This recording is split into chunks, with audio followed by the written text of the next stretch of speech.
हमने कंप्लीट पढ़ लिया है हाइपरकोर्टिसोलिज्म। नेक्स्ट हमने एक हाइपरकोर्टिसोलिज्म डिवाइड किया था, अब हमारा है नेक्स्ट रह गया हाइपर अल्डोस्टेरोनिज्म। ठीक है, तो आपने ये बात याद रखनी है कि अल्डोस्टेरोन जो है वो रिलीज होता है कौन सा, जूना ग्लोमेरुलुजा, वहां से होते हैं मिनरलोकोर्टिकॉइड रिलीज। मिनरलोकोर्टिकॉइड में जो मेन चीज आती है वो होती है अल्डोस्टेरोन। ठीक है, अब आपको पता है कि अल्डोस्टेरोन जो होता है उसका फंक्शन क्या होता है।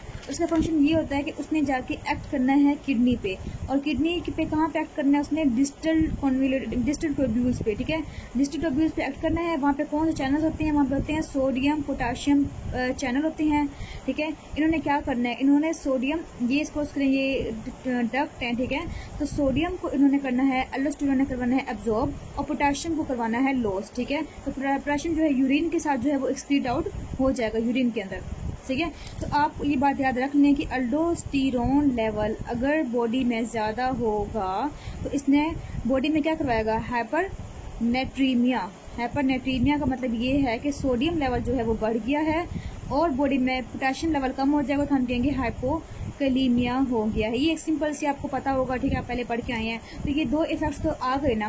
तो आप दो इफेक्ट्स से याद रखने कि अगर सोडियम लेवल बॉडी में ज्यादा हो जाए, और सोडियम के साथ सिर्फ सोडियम एब्जॉर्ब नहीं होता बल्कि साथ साथ इसके वाटर भी एब्जॉर्ब हो जाता है। जब वाटर एब्जॉर्ब हो जाएगा तो बॉडी के अंदर क्या हो जाएगा, फ्लूइड लेवल बढ़ जाएगा। फ्लूइड लेवल बढ़ जाएगा तो हाइपरटेंशन हो जाएगी पेशेंट को। ठीक है, हाइपोकैलीमिया हो जाएगा तो पोटेशियम लेवल इसके अंदर कम हो जाएंगे, तो इसके इफेक्ट्स भी आएंगे। अब हमने इनको मेन पढ़ना है।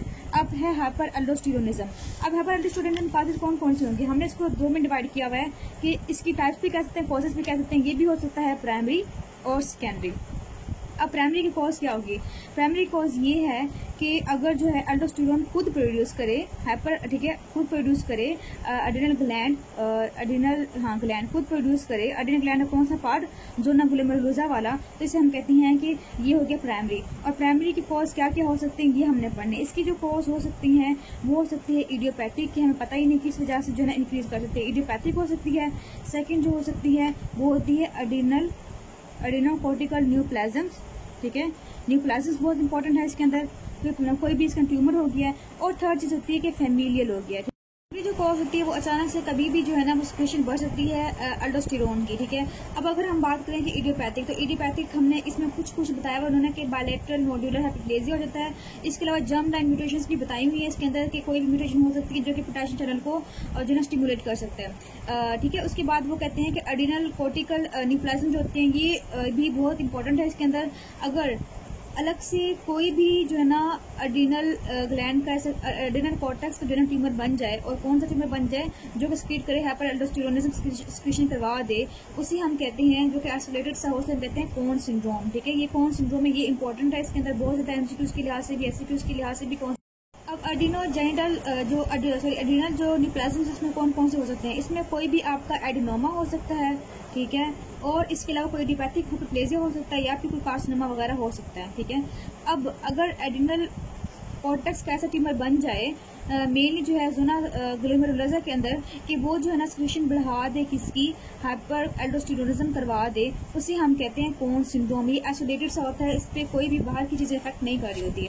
थर्ड है फीमेलियल, तो फीमेलियल में ना उन्होंने कुछ म्यूटेशंस वगैरह दी हुई हैं कि कोई म्यूटेशन हो सकती है, जैसे CYP11B2 की म्यूटेशन वगैरह हो सकती है। ठीक है, फोटोसिंथेसिस वगैरह बढ़ जाए, ये सोडियम की एब्जॉर्प्शन करवा देंगे ये। अच्छा, सेकेंडरी की बात अगर हम करें तो सेकेंडरी आपने याद रखना है कि एल्डोस्टेरोन कहाँ पे एक्ट कर रहा है, किडनी के अंदर। और कब एक्ट करता है, किडनी में करवाना क्या है, मैंने बताया था सोडियम को एब्जॉर्ब करवाना है। एब्जॉर्ब करवाएगा, उससे क्या हो जाएगा, बॉडी के अंदर बॉडी वॉल्यूम बढ़ जाएगा, क्योंकि साथ वाटर भी जो है ना वो ना रीअब्जॉर्ब कर रहा है। ठीक है, बॉडी वॉल्यूम बढ़ जाएगा। तो आप कुछ सोचेंगे कब जो है ना ये होगा, जब बॉडी के अंदर वॉल्यूम की डिप्लेशन होगा, रेनिन एंजियोटेंसिन सिस्टम को एक्टिवेट करेगा। एक्टिवेट करने से रेनिन भी ज्यादा प्रोड्यूस होगा, और इसकी वजह से जो है एल्डोस्टेरोन लेवल भी ज्यादा हो जाएगा। एल्डोस्टेरोन लेवल ज्यादा होगा तो वो जाके सोडियम को एब्जॉर्ब करवाएगा, ताकि बॉडी के अंदर जो बॉडी की वॉल्यूम कम हो गया तो वो ज्यादा करवाएगा। जब ये ज्यादा करवाएगा तो पता है कि ये हाइपरटेंशन की तरफ लीड कर जाएगा और पोटेशियम लॉस करवाएगा। ठीक, जब ये बढ़ जाएगा। ठीक है, अच्छा बॉडी में, सॉरी ये बताना मैं भूल गई, बॉडी में अगर पोटेशियम लेवल ज्यादा हो जाएगा तब ही ज्यादा स्क्रीट होगा, क्योंकि इसने पोटेशियम को लॉस करवाना है। अगर हाइपोकैलीमिया होगा तो ये कम स्क्रीट होगा। ठीक है, तो इस तरह से भी होता है। और सोडियम भी इसके एक्सक्रीशन को कंट्रोल करना है, लेकिन मेनली हम रेनिन की बात करते हैं। तो अगर किडनी की वजह से या सेकेंडरी अगर ये हाइपर अल्डोस्टेरोनिज्म हुआ है तो उसमें हमेशा क्या होगा, उसमें बॉडी के अंदर रेनिन भी बढ़ा हुआ होगा। ठीक है, रेनिन भी इसके अंदर भरा हुआ होगा। तो हम अब कर लेते हैं इसका, हम ऐसे करते हैं लेबोरेटरी टेस्ट करते हैं, डायग्नोसिस करते हैं क्या क्या फीचर्स आएंगे। सबसे पहले हमें अल्डोस्टेरोन लेवल तो ज्यादा मिलेगा, ऐसी बात हम हाइपरअल्डोस्टेरोनिज्म पढ़े हैं, ये लेवल ज्यादा होगा, बॉडी को बंदे को हाइपरटेंशन भी होगी, हमने ये करवा लिया। अब ये करवाने के बाद अब हम देखेंगे बॉडी के अंदर रेनिन जो है वो ज्यादा है कम। अगर तो रेनिन ज्यादा है, ठीक है, एल्डोस्टेरोन लेवल भी ज्यादा है, बॉडी में ये भी ज्यादा है, इसका मतलब ये है कि ये सेकेंडरी जो है हाइपरअल्डोस्टेरोनिज्म है।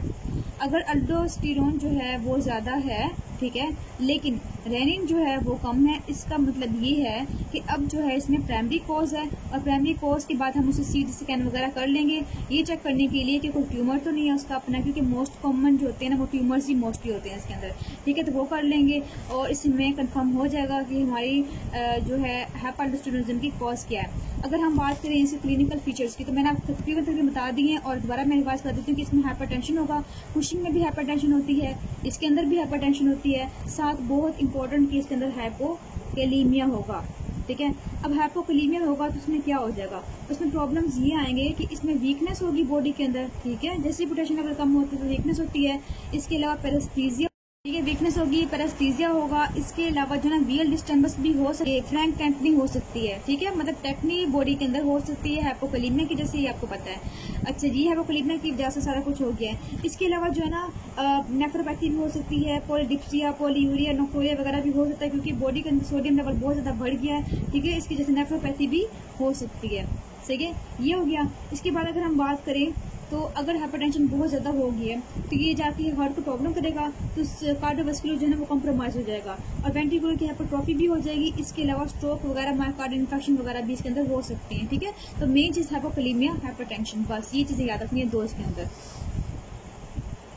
इसकी मॉर्फोलॉजी में 2-4 पॉइंट्स मैं बता देती हूँ कि अगर इसका रिस्पॉन्स करें एडिनोमा है ग्लैंड का, ठीक है, तब क्या फीचर्स नजर आएंगे। 2-3 ही हैं कि इसका जो है ना ये वेल सब्सक्राइब्ड होगा, ठीक है, इसके अलावा जो है ना ये येलो होगा, और इसके जो सेल्स होंगे अगर हम खोल के देखें तो वो कैसे होंगे, लिपिड लेडिन होंगे। लेकिन सिर्फ और सिर्फ एक बात इंपॉर्टेंट है इसके अंदर, जो लिखा हुआ है स्पाइरोनोलैक्टोन बॉडीज, ठीक है, ये बॉडीज वो होती हैं जो कि अगर हाइपरटेंशन होती है, प्राइमरी हाइपरअल्डोस्टेरोनिज्म की जैसे हाइपरटेंशन होती है, उसमें जो ड्रग्स देती हैं, ड्रग ऑफ चॉइस होती है वो स्पाइरोनोलैक्टोन होती है, तो अगर हम वो देते हैं तो वो ना इनके सेल में एक्यूमुलेट हो जाती है, इसे हम कहते हैं स्पाइरोनोलैक्टोन बॉडीज। अच्छा, एक और बात बताना भूल गई कि ये जो होता है आपका अल्डोस्टेरोन होता है, ये एसीटीएच पे इतना डिपेंडेंट नहीं होता, ठीक है, एसीटीएच को सिर्फ इफेक्ट नहीं करता, क्रोनिकली हो या फिर बहुत एक्यूटली इसको मतलब बहुत ज्यादा स्पीड हो तो भी इसको इफेक्ट कर सकता है, सिक्रीशन को नॉर्मली इतना नहीं करता।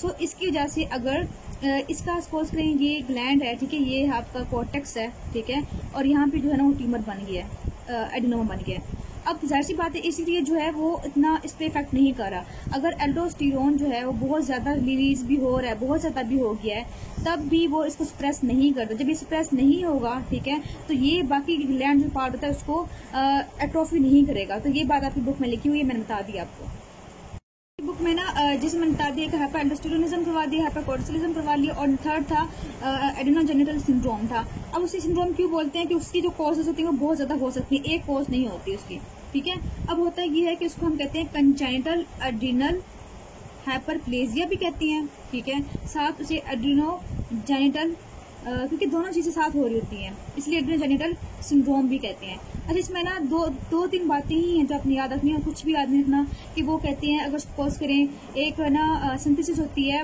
कोलेस्ट्रॉल से सिंथेसाइज होते हैं ये सारे हार्मोन्स, ठीक है, उसके लिए ना एक एंजाइम चाहिए होता है। अगर वो एंजाइम कम हो जाए एंजाइम, तो जाहिर सी बात है कोर्टिसोल जो है वो नहीं बनेगा, ठीक है, कोर्टिसोल नहीं बन रहा उस कोलेस्ट्रॉल से। अब क्या होगा कि फीडबैक जाएगा, अब यहाँ पे एक्यूमुलेट हो गया बहुत ज्यादा, जो आना था पीछे से वो प्रोड्यूस हो रहा है उसी प्रिकर्सर्स, लेकिन कोर्टिसोल प्रोड्यूस नहीं हो रहा। अब क्या होगा कि इसने फीडबैक देना है, फीडबैक से एसीटीएच जो है ना वो बहुत ज्यादा रिलीज हो जाएगा। जब बहुत ज्यादा रिलीज हो जाएगा, इसने जाके क्या करना है, स्टिमुलेट करना है कॉर्टेक्स को। कॉर्टेक्स में होगा, लेकिन क्या होगा, क्योंकि यहाँ मसला तो एंजाइम का है, और एंजाइम की डेफिशिएंसी कौन सी है आप ये लिख लें, ये आपके एमसीक्यू के लिए इंपॉर्टेंट है, 21 अल्फा हाइड्रोक्सीलेज एंजाइम, ठीक है, ये आप याद कर लें, ये एमसीक्यू है आपका। तो इस एंजाइम की डेफिशिएंसी की वजह से जो है ना वो कोलेस्ट्रॉल या कोर्टिसोल नहीं बनता, लेकिन फीडबैक से एसीटीएच बहुत ज्यादा रिलीज होता है। उसकी वजह से जो है ना ये क्रिएट करेगा बहुत ज्यादा एंड्रोजन्स, ठीक है, मतलब जो जोना रेटिकुलरिस उसको स्टिमुलेट करेगा, एंड्रोजन्स बहुत ज्यादा रिलीज होंगे। एंड्रोजन्स बहुत ज्यादा रिलीज होंगे तो इसकी प्रॉब्लम्स आती हैं। कौन कौन सी प्रॉब्लम्स आती हैं? अच्छा, ये तो मैंने आपको बताई एक प्रॉब्लम, इसके अलावा 2-3 और प्रॉब्लम बताते हैं। और इसके अलावा ये बात याद रखनी है कि ये स्टेज आके और ग्लैंड को स्टिमुलेट करेगा तो ग्लैंड का हाइपरप्लेजिया भी बहुत ज्यादा हो जाता है। इसलिए हम इसे कहते हैं congenital adrenal hyperplasia, CAH, congenital adrenal hyperplasia. Congenitally ही जो है ना वो एंजाइम की डेफिशिएंसी होती है और वो हाइपरप्लेजिया करवा रहा होता है। अब एंड्रोजन बहुत ज्यादा रिलीज होगा तो इससे क्या होगा कि फीमेल के अंदर अलग आते हैं और मेल के अंदर अलग आते हैं, ठीक है। अगर फीमेल की बात करें, सपोज करें अगर तो वो मतलब बच्ची है अभी, तो उसे प्रीकोशियस प्यूबर्टी हो जाएगी, मेन वक्त से पहले प्यूबर्टी हो जाएगी। सेकंड, अगर वो थोड़ी सी ज्यादा उम्र की है तो उसे ओलिगोमेनोरिया हो जाएगा। अगर वो इन्फेंट है सपोज करें, तो इन्फेंट में बहुत ज्यादा प्रॉब्लम आती है कि उसको क्लैटोरियल हाइपरट्रॉफी हो जाएगी, स्यूडोहर्माफ्रोडिटिज्म हो जाएगा, इसके अलावा ओलिगोमेनोरिया भी हो सकता है, ठीक है। और अगर थोड़ी सी बड़ी है तो हिर्सुटिज्म भी हो सकती है, उसको एक्ने भी हो सकती है। गर्ल है अगर तो उसे हिर्सुटिज्म और एक्ने भी हो सकती है, ठीक है। ये मेल की बात करें तो एक्सटर्नल जेनिटेलिया जो है उसकी इनलार्जमेंट हो जाएगी, ठीक है। इसके अलावा मेल्स के अंदर भी ये होता है कि प्रीकोशियस प्यूबर्टी भी हो सकती है, ठीक है, और प्रॉब्लम भी आ सकती है।